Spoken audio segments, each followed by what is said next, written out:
Welcome to another episode of the Yoga, Bellies and Babies podcast.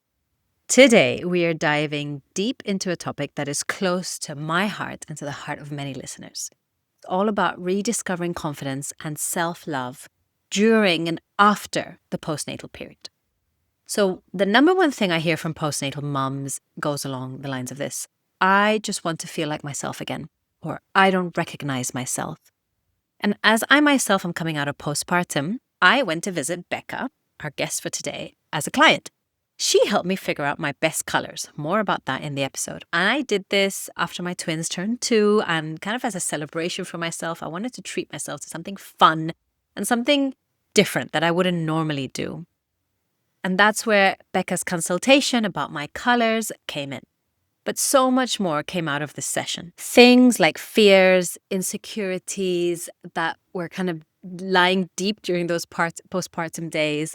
Things that were actually being represented in what I wore and how I wore it.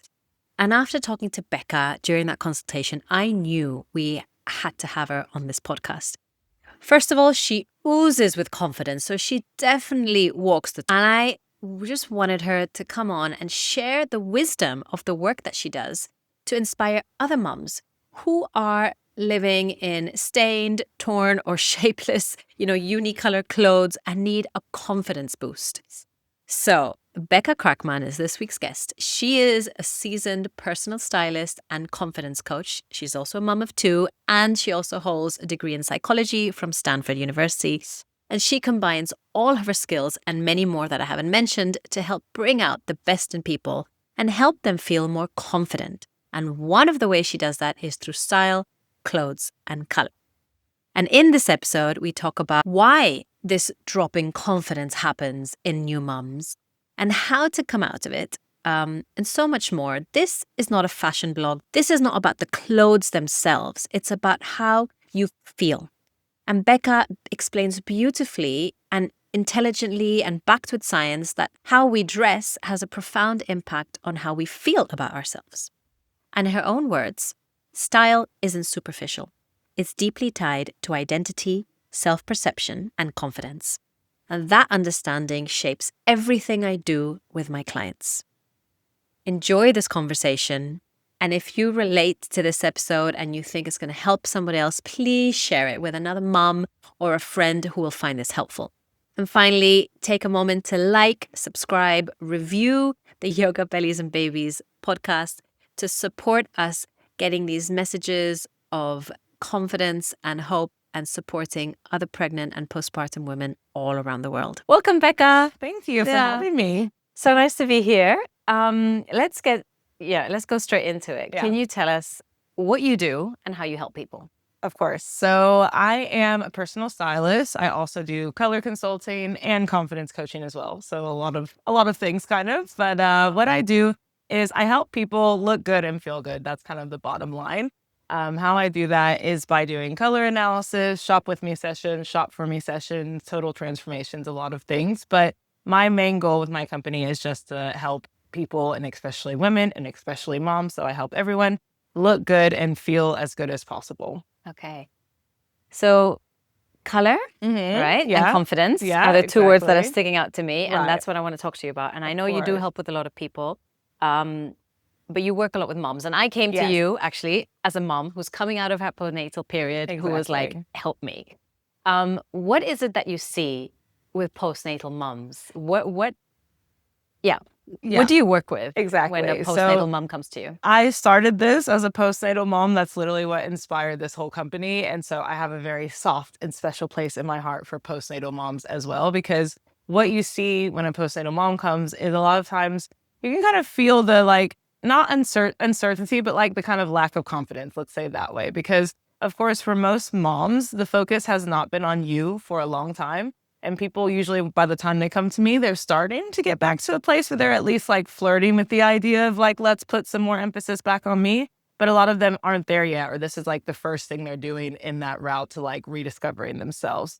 So when I work with a postnatal mom in particular, I'm really just excited to help them get back to that place, because I think as moms, we often feel like we can't put the focus on ourselves. But it's only like later on that we realize that actually by putting more focus on ourselves, we're actually benefiting everyone. So it's nice to see the nervous kind of, oh, is this like, oh, okay, should I be here? Is this right? What's happening? Postnatal mom, and taking them to someone who feels more confident in her own skin again. Yeah, it's that mom guilt coming in, right? Exactly. I'm putting the focus on me and not on my Exactly. baby. I should be doing everything for my baby. And I wonder why. I know when I came to you, we talked about this. Like I have been living in like house clothes. Yeah. Right? Because when you're a new mom, your clothes get dirty, you get food on yourself, you get spit on yourself. Exactly. You're at home a lot.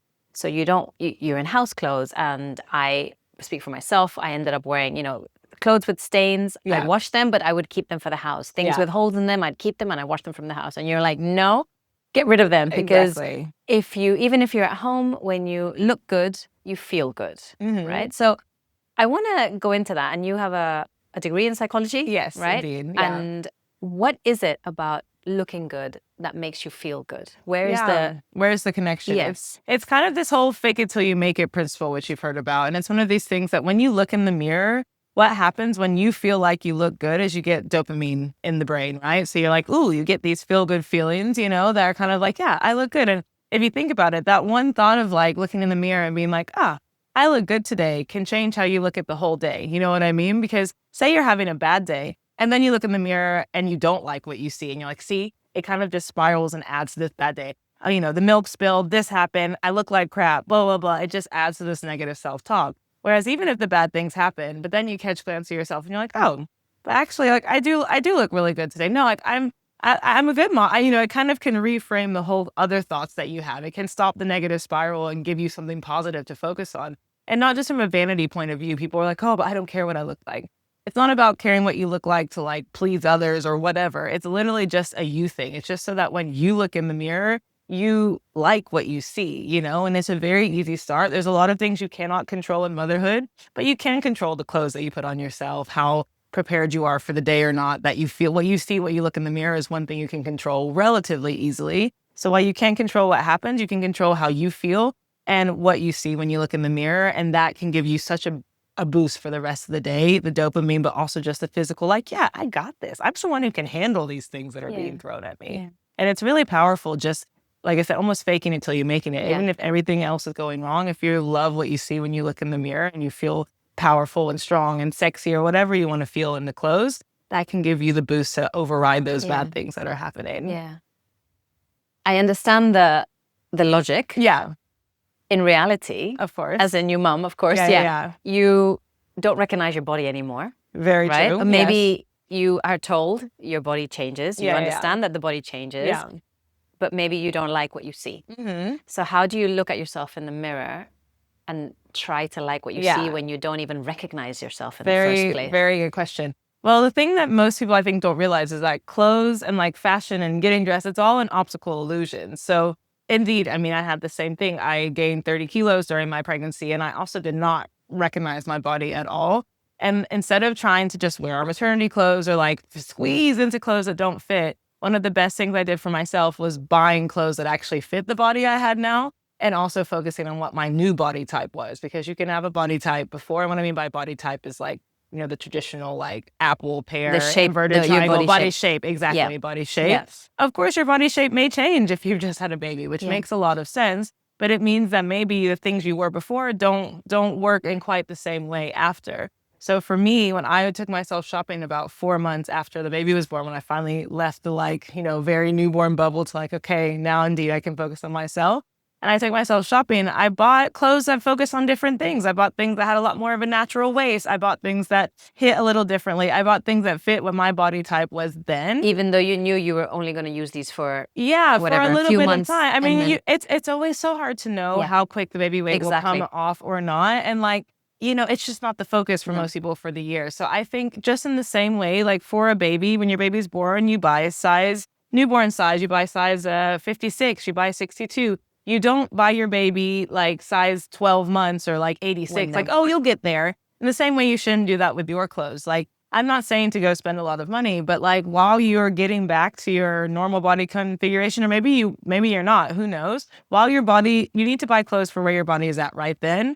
Don't go buy the most expensive clothes. Maybe get them secondhand. Maybe go somewhere cheaper. But like clothe your body in a way that still makes you feel good, even if it's a temporary body. And maybe give those clothes to a friend when you're done who's having a baby too, you know? Like, it's still important. We would not buy clothes for our newborn in 12 months and make them just make it work. And we shouldn't do the same for us. We shouldn't be like, oh, but I have clothes in my pre-pregnancy size. I'll just wait till I get back there. No, treat yourself good now and make yourself feel confident now. And that will help you get back there sooner than if you're squeezing into things that don't fit and you feel uncomfortable all the time, or you're just wearing only maternity things and you also don't feel good in that. That doesn't motivate you to like maybe focus more on your health or do whatever. It just makes you feel bad. And if you're feeling bad, you're not as likely to do anything else for yourself, you know? Yeah. And that then repercutes. Exactly. It's a repercussion in how you are as a mom. Yeah. Exactly. Yeah. No, I completely resonate to this. And I did not do that at all. I A have lot to of people say, don't, no, of course. most because the idea of going shopping at 4 months postpartum was alien to me at all. I was still living in my maternity clothes for a long time. Over a year, I would say.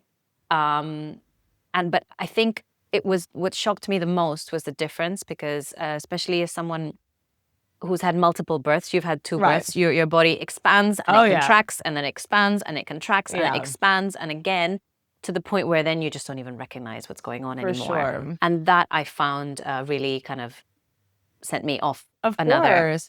And what I'm getting to is at which point do you recommend to moms accept that your body's changed and go, let me rephrase this in another way.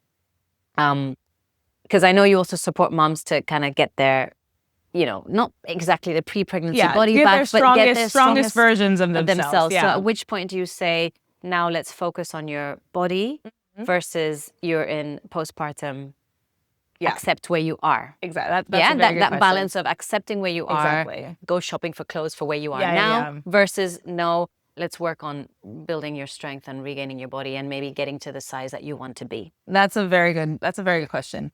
So I say from like minute 1 when you just had the baby, at least for the first 3 months, I wouldn't spend too much time, of course, thinking about like even the clothes at that point. Like it's like you're really into survival mode the first few months, right? Like I think 0 to 3 months before baby's sleeping a lot more independently and you really don't have any time. Just focus on you, focus on baby. For me, both times around 3-4 months is when I kind of was like, okay, like you crawl out of this hole a little bit and you're like, all right, I'm a person. I'm not just someone for my baby to sleep on and to feed all the time.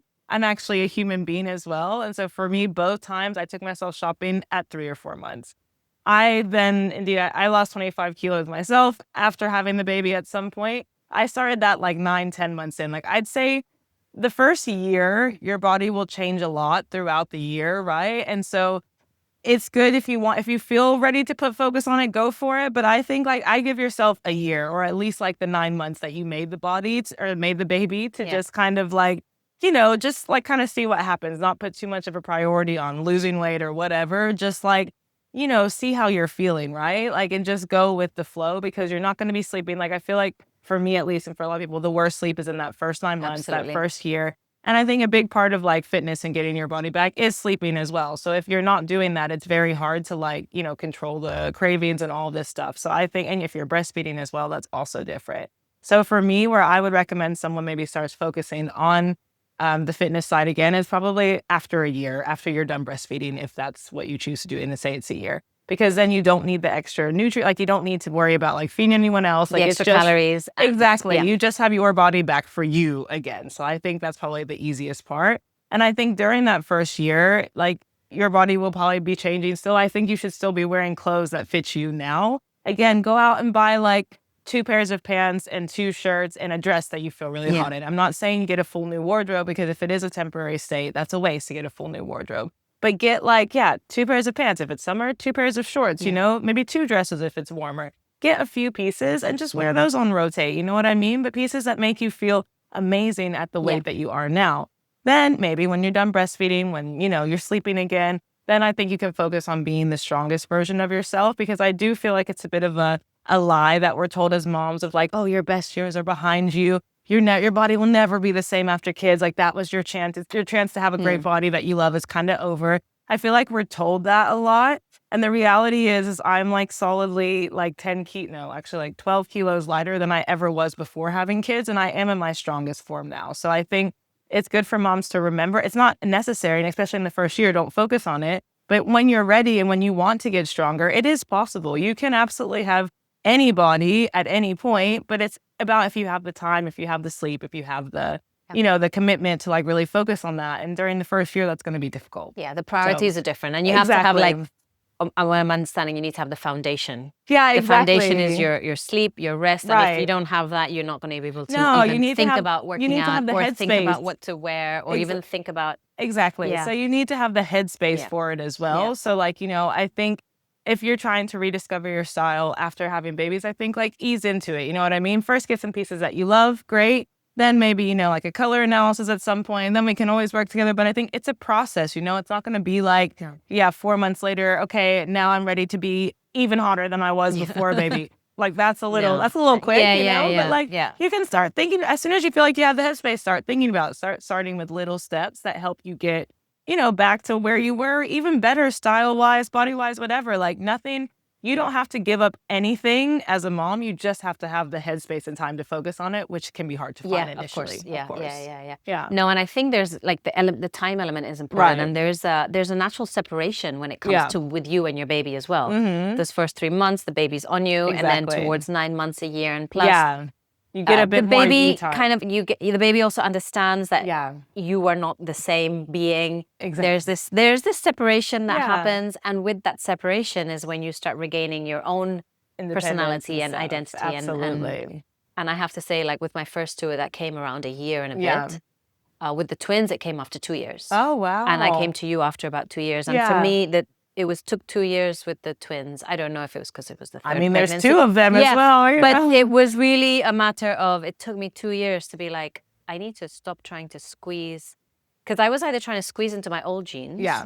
Or I was just wearing leggings. Yeah, exactly, And I didn't feel good in either. Of course. Right? No. So now I'm wearing jeans that are one size up and I feel great. Exactly. But it took me 2 years to get to that point. So that's why I was like, well, congratulations for getting there. Don't wait that long because exactly. And then I also came to you and we did a color assessment, right? So let's switch to color now. Yeah, absolutely. And you hear a lot about colors that look good. But what I realized with you, I guess I came to you not really knowing what to expect. Also me for like assessment because I'm online a lot. Right. But there were things that were coming up like, this colors affects, it shows this feature more or the bags under your eyes more and things like that. Like how does that work? Yeah. No, I think that's the thing is people see like color analysis online and they think like, this is just some silly like social media thing. Like this is not real. It doesn't matter. Wear the colors make you happy. And of course, should you wear the colors that make you happy? Absolutely. Are those the colors that are bringing out your best features? Not necessarily. And that's, of course, a bit of a shame. If you love a color, it's great that you love it, but it doesn't mean that it loves you back. And indeed, what happens when you're wearing your best colors is that you see color in the lips, you see color in the cheeks, the skin evens out. If you have any redness in your skin, it should be like evened out that you don't really see it. If you have gray under your eyes, which lots of us moms do, some colors can really emphasize that, and some colors can really soften the gray as well. Like people underestimate how much the colors that you wear, especially close to your face. So turtleneck season, those ones are a big one as well. But the closer the color is to your face, the more it can do for your face, good or bad, basically. So where I think wearing your best colors comes in is like definitely if you have any big things, if you're online, if you have any like photo shoots or whatever. But even just for a mom who's like not slept well and is again waking up feeling a little like, oh my God, I just look bad today. Putting those colors on can bring out, if you don't have time for makeup, just throw a shirt on that can bring the color. It can do the same thing as makeup, basically. It brings the color here. It makes your face look even. And it kind of just like, you feel really harmonious. And like harmony is not really a word that I used much before I started doing color analysis because I find it a bit like, harmony, what does that even mean? But like you see it sometimes in the colors. You're like, wow, everything just flows, you know? Yeah. And it's really cool when someone is wearing their best colors that you can kind of see, that you can see it. A lot of people can see it. But also just that when you look in the mirror, you feel like you're glowing. A natural free glow, basically, that it can give wearing clothes in your best colors. Even if you're at home. Exactly. Alone with your baby. Exactly. It doesn't have to be out. It's just you put it on, you're like, this looks good on me, you know? Yeah. And a lot of times people naturally do that to some degree. Like, maybe everyone has a certain item they put on that they get a lot of compliments in and they don't know why. Or like you have something that you put on and even though you love the shape, you love the item, something feels off. it's usually the color in those instances. So it's really a fun process to see what the colors do, but it also makes a lot of things click as well. Of like, oh yeah, this one dress that I got so many compliments on, now I get why. Or this one dress that I loved, but it just felt off. Now I get why, and it kind of just brings it all into focus. And it's like a little tool that you have in your toolbox to just, okay, I'm feeling bad today, put it on. Okay, I want to have these pictures look really good, put it on. Okay, I want to make an entrance, put it on. You have this tool that you can pull out and use when you want. Or every day, which is what a lot of people do as well. Yeah. And do you, so I'm asking a question from a yoga perspective. Okay. From a yoga perspective, every color has a different energy. Colors have frequencies. Right. Frequency goes with vibration and energy. And we talk a lot about chakras as well. So I remember a yoga teacher of mine saying, think of how you're feeling energetically and wear the colors according to that. Right. So, or like there's seven main chakras. Each one has a different color. Maybe every day of the week wear a different color. What's your take on that? On like the energetic connection from colors? I mean, I know like for me, sometimes I have in my head a color I want to wear or something. Yesterday I was wearing all red, for example, and that like made me feel quite powerful. And like, I think the colors you wear definitely can have certain associations. Like almost everyone knows that blue is more of like a calming color. Red is a bit more like combative, or it can be like a bit intense. So the nice thing is when someone gets their colors done, sometimes people think that it's like one color. That I'm going to tell you, like, you can only wear orange. Orange is your color. But the nice thing is within the color palettes, there's tons of colors. So there are different colors that you can wear that if you're feeling really calm that day, you want blue, like I'm wearing blue today. There's a blue, but there's like a perfect blue for you. Or if you really want a red, there's a perfect red for you. Yeah. So I think that like the colors and the energy, like sometimes people are drawn to bright colors. And a lot of times from what I've seen, the people who are really drawn to bright colors, it usually works for them. I've only had it a few times where someone has loved bright colors and then they've been one of like the softer seasons. But for the most part, it seems to be that like the personalities and like the general vibe kind of matches up with the colors in a way that people don't expect, Like I know for you were brighter than you expected. But then when you actually like thought about it and when you thought back to items, it actually did click that you kind of did feel something for these colors more than you expected. And that's what usually people have. They're like, oh, okay, not the colors I thought I was for me, but my whole house is that color, for example. So it tends to be that people are actually drawn to their colors, but not always in the way that they first realized. Maybe someone has always done nail polish in that color. Maybe they always have lipstick in that color. Or they've done their whole house in the color, even though they might have been afraid to wear them for some reason, or they felt like it was too intense, or they felt like it was too eye-catching. I hear that a lot, and that's something that we even talked about a little, that sometimes people are drawn to colors, but they don't dare to wear them. Yeah, and that's something that, it's kind of related to the energy, but sometimes people might feel like, oh, this is too intense for me. Too much for me. I can't pull that off. Exactly. They feel like that, but they love the colors, but they just don't dare, which is why they put them other places. But then actually it's like, no, your body, your features are literally wanting you to wear these colors, Yeah. So can we go a little bit more into that for new moms, Yes. right? Because I after doing my assessment with you and you told me bright and I was like, no. And then I looked at my cupboard and I had lots of bright colors that I stopped wearing. Yeah. And I stopped wearing since since my last postpartum. Like I mentioned, it took 2 years. And I noticed that my bright colors kind of stayed at the back of the cupboard and I was wearing these soft baby pinks and baby blues and beige. And now I'm coming back and I'm noticing, thanks to that session, and there was a fear to, maybe it was a fear, like you use the word fear to wearing these bright colors, but more to doing other things, right? To being out there, to being yourself again. Yeah, exactly. Where does this come from, like now from your psychology point of view and working with new moms? Why does this happen? Yeah.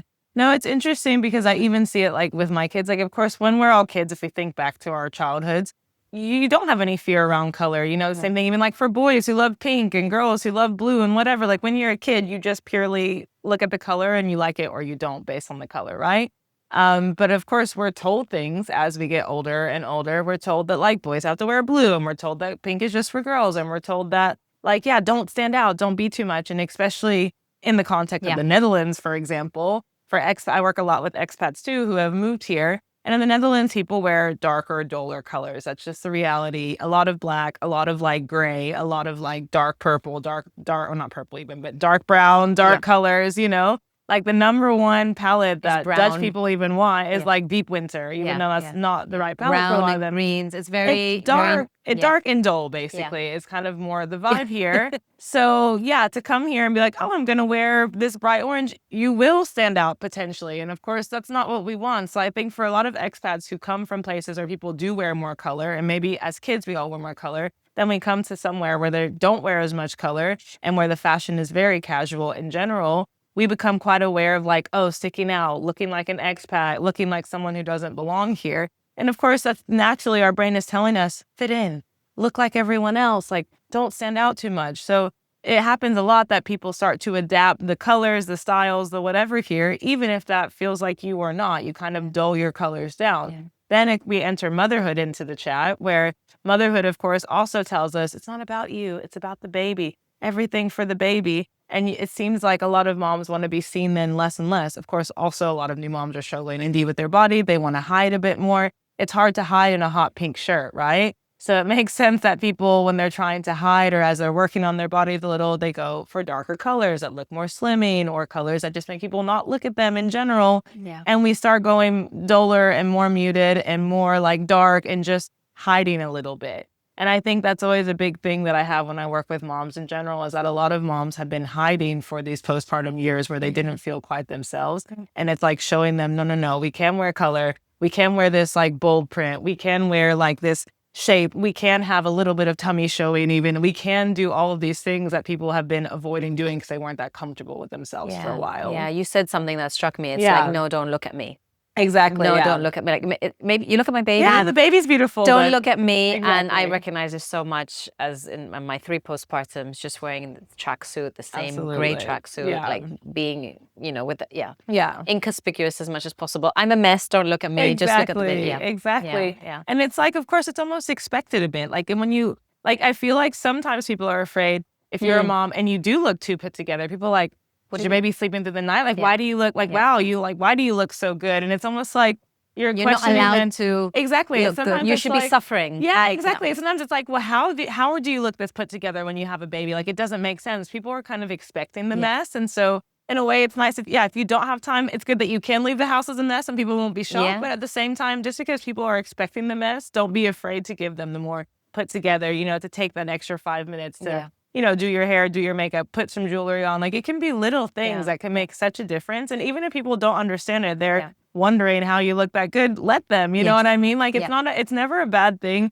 to feel great, you know what I mean? And if people don't understand how it happens, that's fine for them. But I feel like sometimes moms are afraid of, like, I hear it a lot when I talk to people about, oh, what do you want people to know about you based on your style? Or what do you like, and people are, oh, I want to look good, but not too good. I don't want to look like, stuck up or something. And it's like, taking care of yourself does not mean that you're stuck up. Like, wearing things that you love, if someone perceives it as like, wow, she puts too much effort in, that's fine. That's not your person, So I think a lot of moms, A, like, don't have a lot of time, but B, are afraid of looking like too much, of like not looking like it's not hard or making people feel bad. Like, I don't want to like look stuck up. And that's just, it's just not a concern that we should have. No, it's that making it look like it's not too hard. Like, exactly.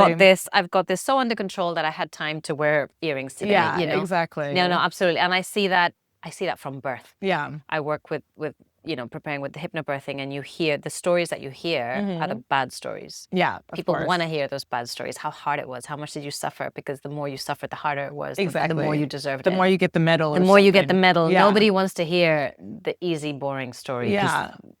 Yeah, and then they're like, oh wow, well, you're so lucky. Yeah, like, exactly. Blah, blah, blah. You did it. You had so much help or whatever. It's like, it's not worth it. Like, you don't deserve it as much. Yeah. But I love it that I never realized that of course carries on until after. Like, for sure. The postpartum and the way after. And motherhood is supposed to be a struggle. So sometimes if you feel like in any way you're making it look like it's not, you feel bad, or you feel like you're like going to put people off or something. Whereas, like, it's not bad to be the most dressed up person at the school pickup or something. You know what I mean? It's not a bad thing, but sometimes it's weird that it can be seen as that. Yeah. That's so interesting, and I love that take on it. Yeah. And I think that's really inspiring to all moms out there. So just to wrap up, going back to these new moms who have their confidence shaken. Of course. I know I did. Don't recognize themselves, and are at home a big chunk of the day or with a Yes. baby on top of them. What's your final advice to those moms? Final advice. Yeah. Yes. So my final advice is like, you don't need to dress up for the outside world, even for your husband, for your baby. Like, dress up for you. Like, if all you're doing is staying home with the baby, that, of course, I say all you're doing, that's a lot. You're like serving this little person, you're feeding them, you're doing all these things about them that you do not make any time for you typically. So in the morning, give your husband, the baby, or your partner, spend the extra 5 minutes to pick an outfit you feel great on. Put on your accessories. Put on makeup if you feel like it or not. Like, just feel like, put on things that make yourself feel good. And when you look in the mirror and love what you see, then you can go out and start your day with the baby. Like, it takes usually 5 to 10 minutes extra to like just pick something that you like, put those little touches on that feel like you, but it affects your whole day. So prioritize getting dressed and starting the day in something that you love. There's washers and dryers for a reason. It might get thrown up on. That's just the reality. For the most part, baby throw up comes out. So it's going to be okay. Don't worry about like what might happen to the outfit. Just put it on, feel great. And also you'll be more likely to say yes to things that come your way too. Your friend calls, hey, should we go do something? You're already dressed. Yeah, let's do it. You might even find that you actually go out and do more if you already are in an outfit you look good in as well, because you don't have to change. No. You're just ready. You know, you see the sun, go out and have a walk. You'll find that starting your day, putting clothes on that make you feel great really will change your day more than you thought. And even if you do just stay home, at least you look good. Yeah. You know, for you. Because so many of us have just stayed home in pajamas. Exactly. Or in whatever, without no bra, that just stayed in pajamas like until midday. And then you're like, oh, no, I'm not going to go. Yeah. Exactly. Then you're like, I need something from the store, but I would have to change. And by the time I do that, no. And so you'll see that, if you just like start your day, what I do now for myself, I do my workout first. As soon as my workout, so I start the day, I put on my gym clothes. I find that easier. I don't have to think. I put on my gym clothes. I do my workout. Then I go put on an outfit right away that I feel good in. And then I'm done for the day and I'm ready for anything. You know, I've had the workout done. I've taken the time after to pick out some nice clothes that I like, and I'm ready. And I think there's a lot of power in that. And if you feel like you really don't have time in the morning, set it out the night before. Once the kids are in bed, stand in front of your closet and really put together an outfit that you're ready, that you know will make you feel ready for anything the next day, and set it out the night before. But my biggest advice is don't underestimate the power of faking it till you make it, and don't underestimate how much it will do for you to love what you see in the mirror every day and what will happen as a result of that. Yeah. Thank you. And I love that. It's looking at yourself in the mirror. It's not really about wearing over the top. You could look great in the most basic clothes. Yeah, for sure. As long as you feel like you look great. It's not about the trends. It's not about whatever. It's like when you look in the mirror and really love what you see, that's what I want for all my clients. I want them to look in the mirror and love what they see every single day and feel confident in any room they walk in. And that's the goal for everyone, for me at least. Yeah, you know? No, that's what we need, more confident and strong moms out there. Exactly. All over. So thank you so much. What's the best way for people to reach you and work with you? Yeah, so my website is clothesandconfidence.nl. And also I'm on Instagram under Clothes and Confidence. You can always find me there. Send me a DM on Instagram. On my website, I have where you can book a 10-minute call if you just want to chat and see about what the best package for you is. But I love working with moms. I have 2 little boys myself. And so I'm really happy to help any of you to find your own style again and to really just, look good every day, like we just talked about, and feel great every day, more importantly. Super. Yes. Thank you. Of course. Thank you so much.